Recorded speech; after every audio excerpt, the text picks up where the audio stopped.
Hi buddies and very welcome to Booker's new season. This is Amen and I'm very happy that I'm creating podcasts and audiobooks for you to learn English together. Before starting chapter 1, I should tell some information about our new book. The name of it is The Little Prince and the name of writer is Anton de Saint-Exupéry. First published in 1943 in New York, but the book is originally from France. So let's go for chapter 1. But before starting, I should tell a little of a story of this book. It's about a young prince who visits various planets including Earth and addresses them of loneliness, friendships, loves and loses. So let's go for chapter 1. The Little Prince, chapter 1. We are introduced to the narrator, a pilot, and his ideas about grown-ups. Once, when I was 6 years old, I saw a magnificent picture in a book called True Stories from Nature about the primeval forest. It was a picture of a boa constrictor in the act of swallowing an animal. Here is a copy of drawing. In the book, it said boa constrictors swallow their prey whole without chewing it. After that, they are not able to move, and they sleep through the 6 months that they need for digestion. I pondered deeply then over the advantages of the jungle, and after some work with a colored pencil, I succeed in making my first drawing. My drawing number 1, it looked like this. I showed my masterpiece to the grown-ups and asked them whether the drawing frightened them. But they answered, "Frightened? Why should anyone be frightened by a hat?" My drawing wasn't a picture of a hat. It was a picture of a boa constrictor digesting an elephant. But since the grown-ups were not able to understand it, I made another drawing. I drew the inside of the boa constrictor so that the grown-ups could see it clearly. They always need to have things explained. My drawing number 2 looked like this. The grown-ups' response this time was to advise me to lay aside my drawings of boa constrictors, whether from the inside or the outside, and devote myself instead to geography, history, arithmetic, and grammar. That's why, at the age of 6, I gave up what might have been a magnificent career as a painter. I had been disheartened by the failure of my drawing number 1 and my drawing number 2. Grown-ups never understand anything by themselves, and it's tiresome for children to be always and forever explaining things to them. So then I chose another profession and learned to pilot airplanes. I have flown a little over all parts of the world, and it's true that geography has been very useful to me. At a glance, I can distinguish China from Arizona. If one gets lost in the night, such knowledge is valuable. In the course of this life, I have had a great many encounters with a great many people who have been concerned with matters of consequences. I have lived a great deal among grown-ups. I have seen them intimately, close at hand, and that hasn't much improved my opinion of them. Whenever I met one of them who seemed to me at all clear-sighted, I tried the experiment of showing him my drawing number 1, which I have always kept. I would try to find out if this was a person of true understanding, but whoever it was, he or she would always say that's a hat. Then I would never talk to that person about boa constrictors or primeval forests or stars. I would bring myself down to his level. I would talk to him about bridge and golf and politics and nighties, and the grown-up would be greatly pleased to have met such a sensible man. Chapter 2. The narrator crashes in the desert and makes the acquaintance of the little prince. So I lived my life alone without anyone that I could really talk to, until I had an accident with my plane in the desert of Sahara. 6 years ago, something was broken in my engine, and as I had with me neither a mechanic nor any passengers, I set myself to attempt the difficult repairs all alone. It was a question of life or death for me. I had scarcely enough drinking water to last a week. The first night, then, I went to sleep on the sand, 1,000 miles from any human habitation. I was more isolated than a shipwrecked sailor on a raft in the middle of the ocean. Thus you can imagine my amazement at sunrise when I was awakened by an odd little voice. It said, "If you please, draw me a sheep." Draw me a sheep? What? Draw me a sheep? I jumped to my feet, completely thunderstruck. I blinked my eyes hard. I looked carefully around me, and I saw a most extraordinary small person who stood there examining me with great seriousness. Here you may see the best portrait that later I was able to make of him, but my drawing is certainly very much less charming than its model. That, however, is not my fault. The grown-ups discouraged me in my painter's career when I was 6 years old, and I never learned to draw anything except bows from the outside and bows from the inside. Now I started at this sudden apparition with my eyes fairly starting out of my head in astonishment. Remember, I had crashed in the desert 1,000 miles from any inhabited region, and yet my little man seemed neither to be staring uncertainly among the sands, nor to be fainting from fatigue or hunger or thirst or fear. Nothing about him gave any suggestion of a child lost in the middle of the desert, 1,000 miles from any human habitation. When at last I was able to speak, I said to him, "But what are you doing here?" And in answer he repeated very slowly, as if he were speaking of a matter of a great consequence, "If you please, draw me a sheep." When a mystery is too overpowering, one dare not disobey. Absurd as it might seem to me, 1,000 miles from any human habitation and in danger of death, I took out of my pocket a sheet of paper and my fountain pen, but then I remembered how my studies had been concentrated on geography, history, arithmetic, and grammar, and I told the little chap, a little crossly too, that I didn't know how to draw. He answered me, "That doesn't matter. Draw me a sheep." But I had never drawn a sheep, so I drew for him one of the two pictures I had drawn so often. It was that of the boa constrictor from the outside, and I was astounded to hear the little flow greet it with, "No, no, no, no, I don't want an elephant inside the boa constrictor. A boa constrictor is a very dangerous creature, and an elephant is very cumbersome.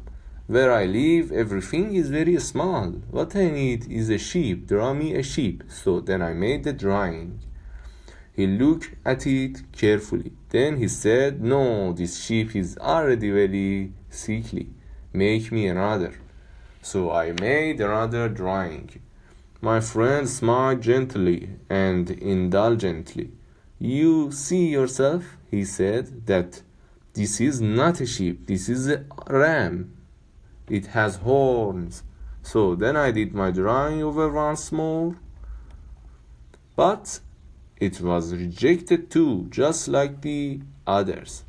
"This one is too old. I want a sheep that will live a long time." But this time my patience was exhausted because I was in a hurry to start taking my engine apart. So I tossed off his drawing and I threw out an explanation with it. "This is only his box. The sheep you asked for is inside." I was very surprised to see a light break over the face of my young judge. "That's exactly the way I wanted it. Do you think that this sheep will have to have a great deal of grass?" "Why?" "Because where I live everything is very small." "There will surely be enough grass for him," I said. "It's a very small sheep that I have given you." He bent his head over the drawing. "Not so small that, look, he has gone to sleep." And that's how I made the acquaintance of the little prince. Chapter 3. The narrator learns more about from where the little prince came. It took me a long time to learn where he came from. The little prince, who asked me so many questions, never seemed to hear the ones I asked him. It was from words dropped by chance that little by little everything was revealed to me. The first time he saw my airplane, for instance, "I shall not draw my airplane. That would be much too complicated for me," he asked me. "What's that object?" "That's not an object. It flies. It's an airplane. It's my airplane." And I was proud to have him learn that I could fly. He cried out then, "What? You dropped down from the sky?" "Yes," I answered modestly. "Oh, that's funny." And the little prince broke into a lovely peal of laughter, which irritated me very much. I like my misfortunes to be taken seriously. Then he added, "So you too come from the sky. Which is your planet?" At that moment, I felt a gleam of light in the impenetrable mystery of his essence, and I demanded abruptly, "Do you come from another planet?" But he didn't reply. He tossed his head gently without taking his eyes from my plane. It's true that you cannot have come from very far away. And he sank into a reverie, which lasted a long time. Then, taking my sheep out of his pocket, he buried himself in the contemplation of his treasure. You can imagine how my curiosity was aroused by this half-confidence about the other planets. I made a great effort, therefore, to find out more on the subject. "My little man, where do you come from?" "What's this, where I live, of which you speak? Where do you want to take your sheep?" After a reflective silence, he answered, "The thing that is so good about the box you have given me is that at night he can use it as his house." "That's so, and if you are good, I will give you a string too, so that you can tie him during the day, and a post to tie him to." But the little prince seemed shocked by his offer. "Tie him? What a queer idea." "But if you don't tie him," I said, "he will wander off somewhere and get lost." My friend broke into another peal of laughter. "But where do you think he would go? Anywhere straight ahead of him." Then the little prince said earnestly, "That doesn't matter. Where I live, everything is so small. and with perhaps a hint of sadness, he added, straight ahead of him, nobody can go very far. Chapter 4. The narrator speculates as to which start from which the little prince came. I had thus learned a second fact of great importance. This was that the planet the little prince came from was scarcely any larger than a house. But that didn't really surprise me much. I knew very well that in addition to the great planets such as the Earth, Jupiter, Mars, Venus, to which we have given names, there are also hundreds of others, some of which are so small that one has a hard time seeing them through the telescope. When an astronomer discovers one of these, he doesn't give it a name, but only a number. He might call it, for example, asteroid 3025. I have serious reason to believe that the planet from which the little prince came is the asteroid known as B612. This asteroid has only once been seen through the telescope. That was by a Turkish astronomer in 1909 on making his discovery. The astronomer had presented it to the International Astronomical Congress in a great demonstration, but he was in Turkish costume, and so nobody would believe what he said. Grown-ups are like that. Fortunately, however, for the reputation of asteroid B612, a Turkish dictator made a law that his subjects, under pain of death, should change to European costume. So in 1920, the astronomer gave his demonstration all over again, dressed with impressive style and elegance, and this time everybody accepted his report. If I have told you these details about the asteroid and made a note of its number for you, it's on account of the grown-ups and their ways. When you tell them that you have made a new friend, they never ask you any questions about essential matters. They never say to you, what does his voice sound like? What games does he love best? Does he collect butterflies? Instead, they demand, how old is he? How many brothers has he? How much does he weigh? How much money does his father make? Only from these figures do they think they have learned anything about him. If you were to say to the grown-ups, I saw a beautiful house made of rosy brick with geraniums in the windows and doves on the roof, and they wouldn't be able to get any idea of that house at all.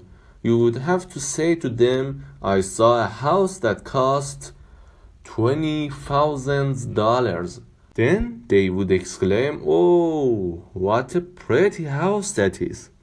Just so you must say to them, the proof that the little prince existed is that he was charming, that he laughed, and that he was looking for a sheep.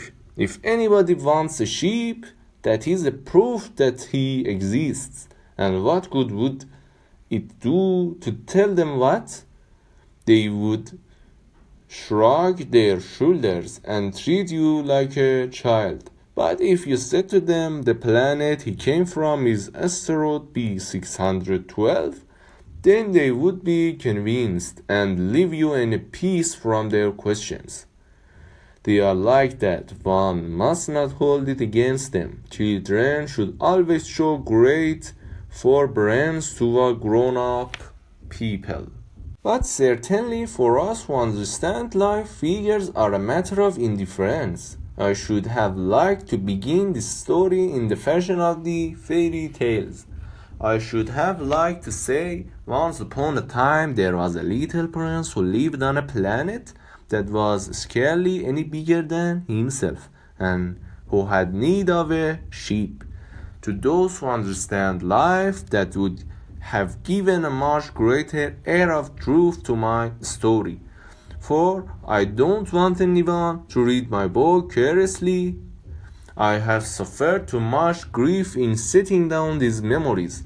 6 years have already passed since my friend went away from me with his sheep. If I try to describe him here, it's to make sure that I shall not forget him. To forget a friend is sad. Not even one has had a friend. And if I forget him, I may become like the grown-ups who are no longer interested in anything but figures. It's for that purpose, again, that I have bought a box of paints and some pencils. It's hard to take up drawing again at my age, when I have never made any pictures except those of the boa constrictor from the outside and the boa constrictor from the inside, since I was 6. I shall certainly try to make my portraits as true to life as possible, but I am not at all sure of success. One drawing goes along all right, and another has no resemblance to its subject. I make some errors too in The Little Prince Hates. In one place he is too tall and in another too short, and I feel some doubts about the color of his costume. So I fumble along as best I can. Now good, now bad, and I hope generally to middling. In certain more important details I shall make mistakes also, but that is something that will not be my fault. My friend never explained anything to me. He thought, perhaps, that I was like himself, but I also don't know how to see sheep through the walls of boxes. Perhaps I am a little like the grown-ups. I have had to grow old. Chapter 5. We are warned as to the dangers of the baobabs. As each day passed, I would learn in our talk something about the Little Prince planet, his departure from it, his journey. The information would come very slowly, as it might chance to fall from his thoughts. It was this way that I heard on the third day about the Satyr's throne of the baobabs. This time once more I had the sheep to thank for it. For the little prince asked me abruptly, as if seized by a grave doubt, "It's true, isn't it, that sheep eat little bushes?" "Yes, that's true." "Ah, I'm glad." I didn't understand why it was so important that sheep should eat little bushes, but the little prince added, "Then it follows that they also eat baobabs." I pointed out to the little prince that baobabs were not little bushes, but on the contrary, trees as big as castles, and that even if he took a whole herd of elephants away with him, the herd would not eat up one single baobab. The idea of herd of elephants made the little prince laugh. "We would have to put them one on top of other," he said, but he made a wise comment. "Before they grow so big, the baobabs start out by being little." "That's strictly correct," I said, "but why do you want the sheep to eat the little baobabs?" He answered me at once, "Oh, come," as if he were speaking of something that was self-evident, and I was obliged to make great mental effort to solve this problem without any assistance. Indeed, as I learned, there were on the planet where the little prince lived, as on all planets, good plants and bad plants. In consequence, there were good seeds from good plants and had bad seeds from bad plants. But seeds are invisible.